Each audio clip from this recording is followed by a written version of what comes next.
Hello hi ಎಲ್ಲರಿಗೂ ನಮಸ್ಕಾರ. Welcome back to Janata Agent. ಇವತ್ತು ಈ ಒಂದು ವಿಡಿಯೋದಲ್ಲಿ ವಿಶೇಷವಾದಂತಹ ಅವರ ವ್ಯಕ್ತಿಯನ್ನು ನಿಮ್ಮ ಮುಂದೆ ತರುವಂತಹ ಒಂದು ಪ್ರಯತ್ನವನ್ನು ಮಾಡ್ತಾ ಇದ್ದೇನೆ. ಈ ಒಂದು ಪ್ರಯತ್ನವನ್ನು ನೀವು ಮೊದಲೇ ತಮ್ನೈಲನ್ನು ನೋಡ್ಕೊಂಡು ಬಂದಿದ್ದರೆ ಖಂಡಿತವಾಗಿ ನಿಮಗೆ ಅರ್ಥ ಆಗಿರುತ್ತೆ ಯಾವ ವ್ಯಕ್ತಿ ಅನ್ನುವಂತಹ ವಿಚಾರದ ಬಗ್ಗೆ. ಖಂಡಿತವಾಗಿಯೂ ಆ ಒಂದು ವಿಚಾರದಲ್ಲೇ ಹೇಳಲಿಕ್ಕೆ ಇರುವಂಥದ್ದು. ನೋಡಿ, ಸೋಷಿಯಲ್ ಮೀಡಿಯಾದಲ್ಲಿ ಅಂದರೆ ಫೇಸ್ಬುಕ್ನಲ್ಲಿ ತನಗೆ ಬೇಕಾದಂತಹ ಎಲ್ಲ ಬೇಕು ಬೇಡಗಳನ್ನು ಹಾಕುವಂತಹ ಅವರು ವ್ಯಕ್ತಿ ವಸಂತ ಗಿಳಿಯಾರ್. ಅಥವಾ ಈ ಒಂದು ಧರ್ಮಸ್ಥಳ ವಿಚಾರದಲ್ಲಿ ನಾವು ಗಮನಿಸ್ಬೋದು, ಅಥವಾ ಇನ್ನಿತರ ಬೇರೆ ಯಾವುದೇ ವಿಚಾರದಲ್ಲಿ ಗಮನಿಸ್ಬೋದು. ಒನ್ ಸೈಡ್ ಆಗಿ ತನ್ನ ಏನು ಪ್ರಪಗಂಡವನ್ನು ತಗೊಂಡು ಬರುವಂತಹ ಅವರು ವ್ಯಕ್ತಿ, ಏನೋ ತನ್ನಲ್ಲಿ ಸಾಮಾಜಿಕ ಕಳಕಳಿ ಇದೆ ಅನ್ನುವಂತಹ ಆ ಒಂದು ವಿಚಾರವನ್ನು ತನ್ನ ಸೋಷಿಯಲ್ ಮೀಡಿಯಾದಲ್ಲಿ ಹೊರಗಡೆ ಹಾಕುವಂತಹ ವ್ಯಕ್ತಿ. ಕೆಲವೊಂದು ಸಂದರ್ಭಗಳಲ್ಲಿ ವಸಂತ ಗಿಳಿಯಾರನ್ನು ಅಂಗೀಕಾರ ಮಾಡಬೇಕು ಅಂತ ನಮಗೆ ಅನಿಸ್ತಾ ಇದ್ದರೂ ಕೂಡ ಮರುದಿನವೇ ಆ ಒಂದು ಕನಿಕರ ಅಥವಾ ಪೋಸ್ಟರ್ಗಳನ್ನೇನು ಡಿಲೀಟ್ ಮಾಡಿ ಆ ಒಂದು ನಮಗೆ ಆ ಒಂದು ಮೂಡಿದಂತಹ ಅನಿಸಿಕೆಯನ್ನು ಕೂಡ ಶತ್ರು ಸ್ಥಾನದಲ್ಲಿ ನಿಲ್ಲಿಸುವಂತಹ ಓರ್ವ ವ್ಯಕ್ತಿ ಇದ್ದರೆ ಅದು ವಸಂತ ಗಿಳಿಯಾರ್ ಅಂತ ಹೇಳಬೇಕು. ಯಾಕಂತ ಹೇಳಿದರೆ ಮೊನ್ನೆ ದಿವಸ ಒಂದು ಪೋಸ್ಟನ್ನು ಹಾಕ್ತಾರೆ. ಆ ಒಂದು ಪೋಸ್ಟ್ ನೋಡಿದರೆ ನಿಜವಾಗ್ಲೂ ವಸಂತ ಗಿಳಿಯಾರ್ ಅವರನ್ನು ವಿರೋಧ ಮಾಡುವ ವ್ಯಕ್ತಿ ಕೂಡ ಬೆಂಬಲಿಸ್ತಾನೆ. ಯಾಕಂತ ಕೇಳಿದರೆ ಒಂದು ನದಿಗೆ ಒಂದು ಹೋಟೆಲಿಂದ ದಿನನಿತ್ಯ ಏನು ತ್ಯಾಜ್ಯ ವಸ್ತುಗಳನ್ನು ತಗೊಂಡು ಹೋಗಿ ಬಿಸಾಡಲಾಗುತ್ತೆ. ಓಕೆ, ಆ ಒಂದು ವಿಚಾರವನ್ನು ಖಂಡಿಸಲೇಬೇಕು, ನಿಜವಾಗ್ಲೂ ಒಪ್ಪೋಸ್ ಮಾಡಲೇಬೇಕಾದಂತಹ ಒಂದು ವಿಚಾರ. ಅದೇ ಒಂದು ಕೆಲಸವನ್ನು ಏನು ವಸಂತ ಗಿಳಿಯಾರ್ ಮಾಡಿರ್ತಾನೆ. ಯಾವ ರೀತಿಯಲ್ಲಿ ಅಂತ ಕೇಳಿದರೆ ನೋಡಿ, ವಸಂತ ಗಿಳಿಯಾರ್ ಅವರು ಹಾಕಿರುವಂತಹ ಒಂದು ಪೋಸ್ಟ್: ಸೀತಾ ನದಿ ನಿಮ್ಮ ಹೋಟೆಲಿನ ಕಸ ಬಿಸಾಡುವ ಕಸದ ಡಬ್ಬ ಅಲ್ಲ. ಇನ್ನೊಂದೇ ಒಂದು ಸಲ ಸೀತಾ ನದಿಗೆ ಕಸ ಬಿಸಾಡಿದರೆ ನಿಮ್ಮ ಹೋಟೆಲ್ ಒಳಗಡೆ ತಂದು ಸುರಿತೀವಿ, ಎಚ್ಚರ. ಅರ್ಥವಾಯಿತು ಅಂದ್ಕೋತೀನಿ ಅಂತ ಯಾರಿಗೆ ಹೇಳಿರುವಂಥದ್ದು ಅಂದರೆ ಈ ಒಂದು ವಿಚಾರ ಹಾಗೆ ತಣ್ಣಗಾಗಿ ಹೋಗೋದು ಬೇಡ. ನೋಡಿ, hotel Sridurga grand family restaurant ಯಾವ ಸ್ಥಳ ಅನ್ನೋದು ಇಲ್ಲ, ಸೀತಾ ನದಿಗೆ ಪಕ್ಕದಲ್ಲಿರುವಂತಹ ಯಾವುದಾದ್ರೂ ಒಂದು ಸ್ಥಳ ಆಗಿರ್ಬೋದು. ಓಕೆ, ಸೊ ಆ ಒಂದು ವಸಂತ ಗಿಳಿಯಾರ್ ಹಾಕುವಂಥ ಸಂದರ್ಭದಲ್ಲಿ ನೋಡಿ, ಜನ ಒಂದು ರೀತಿಯಲ್ಲಿ ಬೆಂಬಲ ಕೊಡ್ತಾರೆ, ಒಳ್ಳೆಯ ಕೆಲಸವನ್ನು ಮಾಡ್ತಾ ಇದ್ದಾನೆ. ಅದಕ್ಕೆ ಒಂದು ಕಮೆಂಟ್ ಬರುತ್ತೆ ನೋಡಿ, ಆ ಒಂದು ಕಮೆಂಟನ್ನು ಕೂಡ ಓದ್ತೀನಿ, ಸ್ಕ್ರೀನಲ್ಲೂ ಇಡ್ತೀನಿ ನಿಮಗೆ ಒಂದು ಕನ್ಫರ್ಮೇಷನ್ಗೆ. ಇದುವೇ ಹೇಳುವುದು ಹಿಂದೂಗಳಿಗೆ ಹಿಂದೂಗಳೇ ಶತ್ರು ಅಂತ. ಹಿಂದೂಗಳು ಏನಾದರೂ ವ್ಯಾಪಾರ ವಹಿವಾಟು ಪ್ರಾರಂಭಿಸಿದರೆ ಪರಸ್ಪರ ಮಾತನಾಡಿ ತಿಳಿ ಹೇಳಿ ಮುಗಿಸಬಹುದಾದಂತಹ ಏನಾದರೊಂದು ಕೊಂಕೊಂದನ್ನು ತಂದು ಸೋಷಿಯಲ್ ಮೀಡಿಯಾದಲ್ಲಿ ಹಾಕಿ ಅಧಿಕಾರಿಗಳ ರೈಡ್ ಆಗುವಂತೆ ಮಾಡಿಬಿಡ್ತಾರೆ. ಮತ್ತೆಲ್ಲಿ ವ್ಯಾಪಾರದ ವಿಷಯಗಳಲ್ಲಿ ಬಡ ಹಿಂದೂ ವ್ಯಾಪಾರಿಗಳು ಉದ್ಧಾರ ಆಗುವುದು ಅಂತ ಕಮೆಂಟ್ ಬರುತ್ತೆ. ಯಾರಿಗೆ? ವಸಂತ ಗಿಳಿಯಾರಿಗೆ. ಕಮೆಂಟ್ ಹಾಕುವುದು ಬೇರೆ ಯಾರೂ ಅಲ್ಲ, ಸಿದ್ದೀಕ್ ಎಲಿಮಲೆ. ಸಿದ್ದೀಕ್ ಎಲಿಮಲೆ ಅನ್ನುವಂತಹ ವ್ಯಕ್ತಿ, ಅಂದರೆ ಎಲಿಮಲೆ ಅನ್ನುವಂಥದ್ದು ಎಲ್ಲಿ ಬರುತ್ತೆ? ಸುಳ್ಯ ಮೇ ಬಿ ಅದೇ ಇರಬೇಕು, ಅಥವಾ ಅಲ್ಲಿ ಹೋಗುತ್ತಿಲ್ಲ, ಏನೇ ಇರಲಿ. ಸಿದ್ದೀಕ್ ಎಲಿಮಲೆ ಅನ್ನುವಂತಹ ವ್ಯಕ್ತಿ ಆ ಒಂದು ಪೋಸ್ಟಿಗೆ ಕಮೆಂಟನ್ನು ಹಾಕ್ತಾನೆ. ಇದುವೇ ಹೇಳುವುದು ಹಿಂದೂಗಳಿಗೆ ಹಿಂದೂಗಳೇ ಶತ್ರು. ನೋಡಿ, ಒಂದು ಏನೋ ಸಾಲ ಸೋಲ ಮಾಡಿಬಿಟ್ಟು ಹೋಟೆಲನ್ನು ಮಾಡ್ತಾನೆ. ಕಸದ ತ್ಯಾಜ್ಯಗಳನ್ನು ಏನೋ ಒಂದು ರೀತಿಯಲ್ಲಿ ಸಣ್ಣ ಮಟ್ಟದಲ್ಲಿ ಬಿಸಾಡಿರ್ಬೋದು, ಯಾರೂ ಕೂಡ ಬಿಸಾಡೋದಿಲ್ಲ ಅಂತಲ್ಲ, ಅದೊಂದು ಅಪರಾಧವೇ, ಅಕ್ಷಮ್ಯ ಅಪರಾಧ. ಏನೆಷ್ಟು ದೊಡ್ಡ ವ್ಯಾಪಾರಿಗಳಾಗಿದ್ದರೂ ವ್ಯಾಪಾರಿಗಳನ್ನು ಈ ರೀತಿಯಾಗಿ ಒಂದು ಏನೋ ಸಪೋರ್ಟ್ ಮಾಡಬೇಕು ಅಂತ ಏನೂ ಇಲ್ಲ. ಕಾನೂನಿನ ಅನ್ವಯ ಏನೆಲ್ಲ ಇರುತ್ತೆ ಅದನ್ನು ಪಾಲಿಸಲೇಬೇಕು. ಯಾವುದೇ ತ್ಯಾಜ್ಯಗಳನ್ನು ನದಿಗಳಿಗೆ ಹೊಳೆಗಳಿಗೂ ಹೋಗಿ ಹಾಕಬಾರ್ದು ಖಂಡಿತವಾಗಿಯೂ. ಅದು ಮಾಡಿದಂತಹ ಪ್ರಶ್ನೆ, ಎತ್ತಿದಂತಹ ಧ್ವನಿ ಎಲ್ಲವೂ ಸರಿಯಾಗೇ ಇತ್ತು. ಆದರೆ ನಂತರ ಈ ಒಂದು ವಿಚಾರಕ್ಕೆ ಟ್ವಿಸ್ಟ್ ಬರುವಂಥದ್ದು. ಮತ್ತೊಂದು ಪೋಸ್ಟ್ ಅವರದ್ದು ಬಂತು. ಯಾರು? ಈ ಸಿದ್ದೀಕ್ ಎಲಿಮಲೆ ಎನ್ನುವಂತಹ ವ್ಯಕ್ತಿಯ ಮತ್ತೊಂದು ಪೋಸ್ಟ್ ಕೂಡ ಬಂತು. ಆ ಒಂದು ಪೋಸ್ಟ್ನಲ್ಲಿ ಇರುವಂತಹ ವಿಚಾರಗಳು ನಿಜವಾಗಲೂ ಈ ಒಂದು ವಿಡಿಯೋಗೆ ಬಹಳಷ್ಟು ಪುಷ್ಟಿ ನೀಡುವಂಥದ್ದು. ನೋಡಿ, ಬೆಳಗ್ಗೆ ಹೀಗೊಂದು ಪೋಸ್ಟ್ ಮತ್ತು ಅದಕ್ಕೆ ನನ್ನದೊಂದು ಕಮೆಂಟ್. ಸದ್ಯಕ್ಕೆ ಪೋಸ್ಟ್ ಡಿಲೀಟ್ ಮಾಡಿದ್ದಾರೆ. ವಿಶ್ವದ ಯಾವುದೇ ಮೂಲೆಯಲ್ಲಿದ್ದರೂ ನಾವು ವ್ಯಾಪಾರಿಗಳ ಪರ ಅಂತ. ಅಂದರೆ ಇವರು ಕೂಡ ಅವರು ವ್ಯಾಪಾರಿ ಅನಿಸುತ್ತೆ. ವ್ಯಾಪಾರಿಗಳಿಗೆ ಒಂದು ರೀತಿಯಲ್ಲಿ ಸಹೋದರ ಸಂಬಂಧ ಇರುತ್ತೆ. ಅದು ಯಾವುದೇ ಊರಾಗಿರಲಿ, ಇನ್ನು ಪುತ್ತೂರಾಗಿರಲಿ, ಸುಳ್ಯ ಆಗಿರಲಿ, ಅಥವಾ ಬೆಳ್ತಂಗಡಿ ಆಗಿರಲಿ, ಮಂಗಳೂರಾಗಿರಲಿ, ಮಡಿಕೇರಿ, ಹಾಸನ, ಎಲ್ಲೇ ಹೋದರೂ ವ್ಯಾಪಾರಿಗಳ ನಡುವೆ ಒಂದು ಒಳ್ಳೆಯ ಸಂಬಂಧ ಇರುತ್ತೆ. ರಾಜಕಾರಣಿಗಳ ನಡುವೆ, ಇನ್ನು ರೌಡಿ ಶೀಟರ್ಗಳ ನಡುವೆ, ರೌಡಿಸಮ್ ವ್ಯಕ್ತಿಗಳ ನಡುವೆ ಒಂದು ಒಳ್ಳೆಯ ಒಡನಾಟ ಇರುತ್ತೆ. ಅದು ಕಾಮನ್ ಆಗಿ ಎಲ್ಲ ಫೀಲ್ಡ್ಗಳಲ್ಲಿ ಇರೋದೆ. ಸೊ ಅದರಿಂದಾಗಿ ವ್ಯಾಪಾರಿಗಳು ಅನ್ನುವಂಥ ಒಂದು ರೀತಿಯಲ್ಲಿ ಅವರು ಆ ಒಂದು ವ್ಯಾಪಾರಸ್ಥರಿಗೆ ಸಪೋರ್ಟ್ ಮಾಡಿದಂತಹ ಒಂದು ಪೋಸ್ಟ್. ಆದರೆ ವಿಚಾರ ಇರುವಂಥದ್ದು ಅಲ್ಲಲ್ಲ. ಇಲ್ಲಿ ಏನು ತಮ್ಮ ಧ್ವನಿಯನ್ನು ಎತ್ತಿದ್ದಾರೆ ಅದನ್ನು ನಾವು ಸಂಪೂರ್ಣವಾಗಿ ಸಹಕಾರ ಕೊಡಬೇಕಂತಹ ವಿಚಾರ. ಯಾಕಂದರೆ ಸೀತಾ ನದಿಗೆ ಹೋಗಿ ತ್ಯಾಜ್ಯವನ್ನು ಹಾಕ್ತಾ ಇದ್ದರೆ ಅದನ್ನು ಪ್ರಶ್ನೆ ಮಾಡಿದ್ರಲ್ಲಿ ಯಾವುದೇ ತಪ್ಪಿಲ್ಲ. ಆದರೆ ಆ ಒಂದು ಪ್ರಶ್ನೆ ಯಾಕೆ ಹೈಡ್ ಆಯಿತು, ಯಾಕೆ ಡಿಲೀಟ್ ಮಾಡಲ್ಪಟ್ಟಿತು, ಅಥವಾ ಮೇ ಬಿ ಅವರು ರಿಕ್ವೆಸ್ಟ್ ಮಾಡಿದಾರಾ ಇನ್ನೊಮ್ಮೆ ಹಾಕೋದಿಲ್ಲ ದಯವಿಟ್ಟು ಅದನ್ನು ಪೋಸ್ಟನ್ನು ಡಿಲೀಟ್ ಮಾಡಿ ಹಾಗೇನಾದರೂ ಹೇಳಿದಾರಾ? ನೋಡಿ, ಇವಾಗ ನಾವು ಸದ್ಯ ಒಂದು ಪೋಸ್ಟನ್ನು ಯಾವುದೇ ಪೋಸ್ಟನ್ನು ಹಾಕ್ತಾಯಿದ್ರು ಆ ಒಂದು ಪೋಸ್ಟ್ನ ವಿಚಾರದಲ್ಲಿ ನಮಗೆ 100% ಏನು ದಾಖಲೆಗಳು ಇಲ್ಲ ಅಂತಿದ್ರೆ ಕೆಲವೊಮ್ಮೆ ಇಂತಹ ವಿಚಾರಗಳು ಸಂಭವಿಸುತ್ತೆ.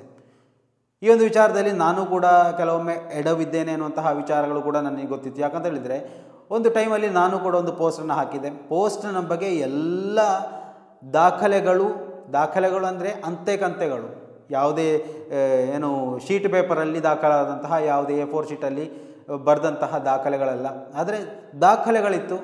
ಎಲ್ಲವೂ 100% ಇದೆ ಅಂತ ಇದ್ದರೂ ಕೂಡ ಕೆಲವೊಂದು ವಿಚಾರಗಳಲ್ಲಿ ನಾವು ಅದನ್ನು ಪ್ರೊಸೀಡ್ ಮಾಡೋದಕ್ಕೆ ಆಗದಂತಹ ಒಂದು ಪರಿಸ್ಥಿತಿ ಎದುರಾಗುತ್ತೆ. ಸೊ ಅಂತಹ ಸಂದರ್ಭಗಳಲ್ಲಿ ಅದನ್ನು ಡಿಲೀಟ್ ಮಾಡಬೇಕಾಗುತ್ತೆ. ಇಂತಹ ಅಚಾತುರ್ಯಗಳು ನಮ್ಮಿಂದನೂ ನಡೆದಿದೆ. ಆದರೆ ಇದು ಆಗಿರುವಂಥದ್ದು ಅಚಾತುರ್ಯ ಅಂತೂ ಖಂಡಿತ ಅಲ್ಲ. ಒಂದೋ ಪೇಮೆಂಟ್ ಆಗಿರಬೇಕು, ಒಂದೋ ಆ ಒಂದು ಬಿಸ್ನೆಸ್ಗೆ ಸಂಬಂಧಪಟ್ಟವರು ಇನ್ನು ಹಾಕೋದಿಲ್ಲ ಅಂತ ಹೇಳಿ ಡಿಲೀಟ್ ಮಾಡಿರಬೇಕು. ಆದರೆ ಈ ಒಂದು ವಿಚಾರ ವಸಂತ ಗಿಳಿಯಾರಿಗೆ ಹೊಸದಲ್ಲ. ವಸಂತ ಗಿಳಿಯಾರು ಇದಕ್ಕಿಂತಲೂ ಮೊದಲು ಒಂದು 100 ಪೋಸ್ಟ್ಗಳಲ್ಲಿ 90 ಪೋಸ್ಟ್ಗಳು ಕೂಡ ಡಿಲೀಟ್ ಮಾಡುವಂಥದ್ದೇ ಆಗುವಂಥದ್ದೇ. ಯಾಕೆ ಅಂತ ಕೇಳಿದರೆ, ಇನ್ಯಾರದೋ ಮೇಲೆ ಸುಮ್ಮನೆ ಆರೋಪವನ್ನು ಹೊರಿಸ್ತಾರೆ, ಅವರಿಂದ ಬೆದರಿಕೆಗಳು ಅಥವಾ ಏನಾದರೂ ಬಂದರೆ ಅದನ್ನು ಡಿಲೀಟ್ ಮಾಡಿಬಿಡ್ತಾರೆ. ಅದಕ್ಕೆ ಒಂದು ಉತ್ತಮ ಉದಾಹರಣೆ ಅಂತ ಹೇಳಿದರೆ, ನಮ್ಮ ದಿನೇಶ್ ಕುಮಾರ್ ದಿನು ಅವರು, ಭಾಸ್ಕರ್ ಪ್ರಸಾದ್ ಅವರ ಅಣ್ಣನವರಾದಂತಹ ದಿನೇಶ್ ಕುಮಾರ್ ದಿನು ಅವರ ವಿಚಾರದಲ್ಲಿ ನೋಡಿ, ಯಾರಪ್ಪ ಇದು ಹೊಸ ಮುಖ ಸಾಮಾಜಿಕ ಜಾಲತಾಣದಲ್ಲಿ ಸ್ವಲ್ಪ ಬ್ಯಾಟಿಂಗ್ ಮಾಡಿಕೊಳ್ಳಿ ಅಂತ ಹೇಳಿಕೊಂಡು ಒಂದು ಪೋಸ್ಟ್ ಹಾಕಿದ್ದ. ದಿನೇಶ್ ಕುಮಾರ್ ದಿನು ಅವರ ಫೋಟೋವನ್ನಿಟ್ಟು ಯಾರಾದರೂ ಬ್ಯಾಟಿಂಗ್ ಮಾಡಿಕೊಳ್ಳಿ. ಅದಕ್ಕೆ ಭಾಸ್ಕರ್ ಪ್ರಸಾದ್ ಅವರ ಉತ್ತರ ಬಂತು, ನೀನು ವಿಡಿಯೋ ಮೂಲಕ ನೀವು ಯಾವುದಾದ್ರು ನೋಡಿ ಒಂದು ಡಿಜಿಟಲ್ ಮೀಡಿಯಾ ನಡೆಸ್ಕೊಂಡು ಹೋಗ್ತಾ ಇದ್ದಾರೆ. ಸೊ ಆ ಒಂದು ರೀತಿಯಲ್ಲಿ ಕಾನೂನಾತ್ಮಕವಾಗಿ ಏನಾದರೂ ನೀನು ಹೋರಾಟ ಮಾಡ್ತಿದ್ರೆ ನಾನು ನಿನಗೆ ಬೆಂಬಲ ಕೊಡ್ತಾ ಇದ್ದೆ. ಆದರೆ ನೀನು ಹೊಡೆ ಬಡೆ ಅಂತ ಕೈ ಮಾಡೋಕ್ಕೆ ನಿನ್ನ ತೀರ್ಮಾನ ಆಗಿದ್ದರೆ ನಿನ್ನನ್ನು ಸುಮ್ಮನೆ ಬಿಡೋದಕ್ಕೆ ನಾವು ರೆಡಿ ಇಲ್ಲ ಅಂತ ಭಾಸ್ಕರ್ ಪ್ರಸಾದ್ ಅವರು ಖಾರವಾಗಿ ಪ್ರತಿಕ್ರಿಯೆ ಕೊಟ್ಟರು. ಆ ಒಂದು ಪ್ರತಿಕ್ರಿಯೆ ವೈರಲ್ ಆಗ್ತಾ ಇದ್ದಂತೆ ತನ್ನ ಏನು ಪೋಸ್ಟನ್ನು ಹಾಕಿದ್ದಾನೆ ಅದನ್ನು ಡಿಲೀಟ್ ಮಾಡಿ 1 ವಾರಕ್ಕೆ ಮತ್ತೆ ಫೇಸ್ಬುಕ್ ಮುಟ್ಟಿರಲಿಲ್ಲ. ಅಷ್ಟು ಬಿಸಿ ನಾಟಿತ್ತು ವಸಂತ ಗಿಳಿಯಾರಿಗೆ. ವಸಂತ ಗಿಳಿಯಾರ್ ಎನ್ನುವಂತಹ ವ್ಯಕ್ತಿಯ ಆ ಒಂದು ಸಿದ್ಧಾಂತಗಳೇ ಹಾಗೆ. ಏನೋ ಮೊದಲು ಒಂದು ರೀತಿಯಲ್ಲಿ ಬೆಂಗಳೂರಲ್ಲಿ ದುಡಿತಾ ಇದ್ದಂಥ ಸಂದರ್ಭದಲ್ಲಿ ಪತ್ರಿಕೋದ್ಯಮವನ್ನು ನೆಚ್ಚಿಕೊಂಡಿದ್ದಂತಹ ಸಂದರ್ಭದಲ್ಲಿ ಒಂದೊಳ್ಳೆ ಬರಹಗಳು, ಕೆಲವೊಂದು ಸಾಹಿತ್ಯಗಳು ಆತನಿಂದ ಮೂಡಿ ಬರ್ತಾ ಇದ್ವು. ಅಲ್ಲ ಅಂತ ಹೇಳೋದಕ್ಕೆ ಸಾಧ್ಯ ಇಲ್ಲ, ಅದನ್ನು ನಾವು ಗೌರವಿಸಲೇಬೇಕು. ಆದರೆ ಏನು ಈ ಒಂದು ಪತ್ರಿಕೋದ್ಯಮದಲ್ಲಿ ತನಗೆ ಕೆಲವೊಂದು ಆಮಿಷಗಳು ಬಂದು ಕೆಲವೊಂದು ವಿಚಾರಗಳ ರುಚಿ ಸಿಗುತ್ತೋ ಆ ಒಂದು ಸಂದರ್ಭದ ನಂತರ ಆತ ಪತ್ರಿಕೋದ್ಯಮನ ಒಂದು ರೀತಿಯಲ್ಲಿ ಶವದ ರೀತಿಯಲ್ಲಿ ಎತ್ತಿಕೊಂಡು ಮೆರಿತಾ ಇದ್ದಾನೆ. ಯಾವುದಕ್ಕೂ ಯೂಸ್ ಇಲ್ಲದಂತಹ ಒಂದು ಜಡ ವಸ್ತು ಅಂತ ಕರಿತೀವಲ್ಲ, ಶವ ವಸ್ತು, ಆ ಒಂದು ರೀತಿಯಲ್ಲಿ ಪತ್ರಿಕೋದ್ಯಮವನ್ನು ತಗೊಂಡು ಹೋಗ್ತಾ ಇದ್ದಾರೆ. ಬೇಕಾಬಿಟ್ಟಿಯಾಗಿ ಒಂದು ರೀತಿಯಲ್ಲಿ ಉದ್ಯಮವಾಗಿಸಿಕೊಂಡು, ಅಂದರೆ ನೋಡಿ, ಆ ಒಂದು ಪೋಸ್ಟ್ ಹಾಕಿ ಡಿಲೀಟ್ ಮಾಡೋದಕ್ಕೆ ಮೇ ಬಿ ಆಮಿಷವನ್ನು ನೋಡಿರ್ಬೋದು, ಬೆದರಿಕೆ ಹಾಕಿರ್ಬೋದು. 50,000 ಕೊಡು, 1 ಲಕ್ಷ ಕೊಡು, 2 ಲಕ್ಷ ಕೊಡು, ಡಿಲೀಟ್ ಮಾಡ್ತೀನಿ. ಹಾಗೆ ನಡೀತಾ ಇದು ಇವತ್ತು ನಮ್ಮ ಸಮಾಜದಲ್ಲಿ ಇವತ್ತು ದೊಡ್ಡ ಮಟ್ಟದಲ್ಲಿ ನಡೀತಾ ಇರುವಂತಹ ಒಂದು ದಂಧೆ ಇದು ಪತ್ರಿಕೋದ್ಯಮ. ಈ ಒಂದು ಪತ್ರಿಕೋದ್ಯಮದ ಲೇಬಲನ್ನು ಇಟ್ಟುಕೊಂಡು ದುಡ್ಡು ಮಾಡ್ತಾ ಇರೋರು ಅನೇಕ ಇದ್ದಾರೆ. ಯಾರೂ ಕೂಡ ಇಲ್ಲಿ ಸಾಚಾಗಳಲ್ಲ. ನಾವು ಏನು ಒಳ್ಳೆಯವರು ಅಂತ ಹೇಳಿಕೊಂಡು ಮೆರೆಸ್ತಾ ಇದ್ವು, ಅವರೆಲ್ಲರೂ ಈ ಒಂದು ದಂಧೆಯ ಅಡ್ಡಿಮಗಳಾಗಿರುವಂಥವ್ರು. ಗೊತ್ತಾಯ್ತಾ? ಸೊ ಅದರಿಂದಾಗಿ ಪತ್ರಿಕೋದ್ಯಮ ಇವತ್ತು ಯಾವತ್ತೂ ಒಂದು ರೀತಿಯಲ್ಲಿ ಒಳ್ಳೆಯ ಜರ್ನಲಿಸಮ್ ಅಂತ ಇವತ್ತು ಹೆಸರು ಮಾಡಿಕೊಳ್ಳೋದು ಖಂಡಿತವಾಗಿಯೂ ಸಾಧ್ಯವಿಲ್ಲದಂತಹ ವಿಚಾರ. ಏನು ಇವತ್ತು ನೋಡಿ, ಪತ್ರಿಕೋದ್ಯಮಗಳು ಇರ್ಬೋದು, ಸ್ಯಾಟಲೈಟ್ ಮೀಡಿಯಾಗಳಿರ್ಬೋದು, ನೇರವಾಗಿ ಅಥವಾ ಇರುವಂತಹ ಸ್ಪಷ್ಟವಾದಂತಹ ವಿಚಾರಗಳನ್ನು ಹೊರಗಡೆ ತರ್ತಾ ಇದ್ದಿದ್ರೆ ಯಾವತ್ತೂ ಕೂಡ ಈ ಒಂದು ಸ್ಯಾಟಲೈಟ್ ಮೀಡಿಯಾದಿಂದ ಯೂಟ್ಯೂಬ್ಗೆ ಪರಿವರ್ತನೆ ಆಗಬೇಕಂತಹ ಅವಶ್ಯಕತೆಯೇ ಇರಲಿಲ್ಲ. ಜನಸಾಮಾನ್ಯರು ಅಷ್ಟೊಂದು ನೆಚ್ಚಿಕೊಂಡಿದ್ದರು. ಎಲ್ಲ ಮನೆಗಳಲ್ಲಿ ಟಿ ವಿಗಳಿದ್ವು. ಇವಾಗ ಟಿ ವಿಗಳನ್ನೇ ಬ್ಯಾನ್ ಮಾಡ್ತಾ ಇದ್ದಾರೆ. ಕೈಯಲ್ಲಿರುವಂತಹ ಮೊಬೈಲನ್ನು ಇಟ್ಟುಕೊಂಡು ಯೂಟ್ಯೂಬ್ಗಳನ್ನೇ ನೋಡೋದು ಆಗಿಬಿಟ್ಟಿದೆ. ನೋಡಿ, ನಿನ್ನೆ ಯಾವುದೋ ಒಂದು ವಿಡಿಯೋ ಹಾಕಿದ್ದೆ ನಾನು, ನಮ್ಮ ಪುತ್ತೂರಿಗೆ ಸಂಬಂಧಪಟ್ಟಂತಹ ಒಂದು ವಿಚಾರ, ಜಾನುವಾರುಗಳ ವಿಚಾರದಲ್ಲಿ. ಸೊ ಆ ಒಂದು ವಿಚಾರದಲ್ಲಿ ಕೆಲವೊಂದು ಕಮೆಂಟ್ಗಳು ಸ್ವಲ್ಪ ಬ್ಯಾಡ್ ಆಗಿ ಬಂದಿದ್ವು. ಯಾಕಂತ ಹೇಳಿದರೆ ನೋಡಿ, ನಾವು ಕ್ವಶನ್ ಮಾಡುವಂತಹ ರೀತಿ ನಮ್ಮ ವೀಕ್ಷಕರಲ್ಲಿ ಕೆಲವೊಂದು ನಿಲುವುಗಳನ್ನು ತಾಳಿದಂತಹ ವೀಕ್ಷಕರಿಗೆ ಇಷ್ಟವಾಗದೇ ಇರುವಂತಹ ಸಂದರ್ಭದಲ್ಲಿ ಅವರು ಅದನ್ನು ಮೇ ಬಿ ಬೇಸರದಿಂದ ನೋಡ್ತಾರೆ, ವಿರೋಧ ವ್ಯಕ್ತಪಡಿಸ್ತಾರೆ. ಆದರೆ ಯಾವತ್ತೂ ಕೂಡ ನಾನು ನನ್ನ ಈ ಒಂದು ವ್ಯವಸ್ಥೆ ಅಡಿಯಲ್ಲಿ ನನ್ನ ಸಿದ್ಧಾಂತವನ್ನು ಬಿಟ್ಟು ಯಾವತ್ತೂ ಮಾತಾಡಿಲ್ಲ ಅಂತ ಅಂದ್ಕೋತೀನಿ. ಯಾವುದೇ ರಾಜಕಾರಣಿ ಆಗಿರಲಿ, ಅದು ಕಾಂಗ್ರೆಸ್ ಆಗಿರಲಿ, ಬಿ ಜೆ ಪಿ ಆಗಿರಲಿ, ಬಿ ಜೆ ಪಿ ಏತರ ಯಾರಾದರೂ ಆಗಿರಲಿ, ಸಮಾಜದಲ್ಲಿ ಒಂದೊಳ್ಳೆ ಸ್ಥಾನದಲ್ಲಿದ್ದಾರೆ, ಜನರನ್ನು ಮನವರಿಕೆ ಮಾಡುವಂತಹ ಒಂದು ಸ್ಥಾನದಲ್ಲಿದ್ದಾರೆ ಅಂತ ಹೇಳಿದರೆ ಅವರನ್ನು ಪ್ರಶ್ನೆ ಮಾಡುವಲ್ಲಿ ಯಾವತ್ತೂ ನಾನು ಹಿಂದೇಟು ಹಾಕೋದೇ ಇಲ್ಲ. ಸಣ್ಣ ಮಟ್ಟದಲ್ಲಿ ಆದರೂ ನಮ್ಮ ವೀಕ್ಷಕರು ಮೇ ಬಿ 1000 ಆಗಿರ್ಬೋದು, 2000 ಆಗಿರ್ಬೋದು, ಲಕ್ಷಾಂತರ ಮಂದಿ ನೋಡುವಂತಹ ಚಾನಲ್ ಅಲ್ಲ. ಆದರೂ ನಾವು ಜನರಿಗೆ ಕೊಡುವಂತಹ ಮಾಹಿತಿ ಏನಿರುತ್ತೆ ಅದು ಫೇಕ್ ಅನ್ನೋದನ್ನು ಖಂಡಿತವಾಗಿ ನಾವು ಒಪ್ಪಲಿಕ್ಕೆ ಸಾಧ್ಯ ಇಲ್ಲ. ಇರುವಂತಹ ಮಾಹಿತಿ ಸ್ಪಷ್ಟವಾಗಿ ದಾಖಲೆಗಳನ್ನು ಒಳಗೊಂಡೇ ಮಾತಾಡ್ತವೆ ಹೊರತು ಇನ್ನುಳಿದಂತಹ ಮಾತುಗಳು ನಾವು ನೋಡಿ ಯಾರಾದರೂ ಹೇಳಿದರೆ ಬೇರೆಯವರ ಮಾತುಗಳಿಂದ, ಇವಾಗ ಪುತ್ತೂರು ಶಾಸಕರು ಮಾತನಾಡಿದರು, ಅಶೋಕ್ ರೈ ಅವರು, ಅವರ ವಿಚಾರವನ್ನು ನಿಮ್ಮ ಮುಂದೆ ತರ್ತೇವೆ. ಸೊ ಅದನ್ನು ನಾವು ಅವ್ರು ಹೇಳುವಂಥ ವಿಚಾರಗಳನ್ನು ನಿಮ್ಮ ಮುಂದೆ ತರುವಂಥದ್ದು. ನಿನ್ನೆ ಸಾಮಾಜಿಕ ಜಾಲತಾಣದಲ್ಲಿ ಪುತ್ತಿಲ ಪರಿವಾರದ ನಾಯಕ ಅರುಣ್ ಕುಮಾರ್ ಪುತ್ತಿಲ ವಿಚಾರವಾಗಿ ಹಲವು ಪ್ರಶ್ನೆಗಳೆದ್ದಿದ್ದವು, ಹಲವು ಕಾಂಟ್ರವರ್ಸಿ ವಿಚಾರಗಳು ಬಂದಿದ್ದವು. ಅವುಗಳನ್ನು ಹೆಕ್ಕಿ ತಂದು ನಿಮ್ಮ ಮುಂದೆ ನಾವು ಪ್ರೊಸೀಡ್ ಮಾಡಿದ್ದೇವೆ ಅಷ್ಟೇ. ಆ ಒಂದು ವಿಚಾರದಲ್ಲಿ ಹಲವು ತಪ್ಪು ಕಲ್ಪನೆಗಳು ಇವತ್ತು ಈ ಒಂದು ವಿಡಿಯೋದಲ್ಲಿ ನಮ್ಮ ಒಂದು ಸಾಮಾಜಿಕ ಜಾಲತಾಣದಲ್ಲಿ ಹರಿದಾಡ್ತಾ ಇದ್ವು.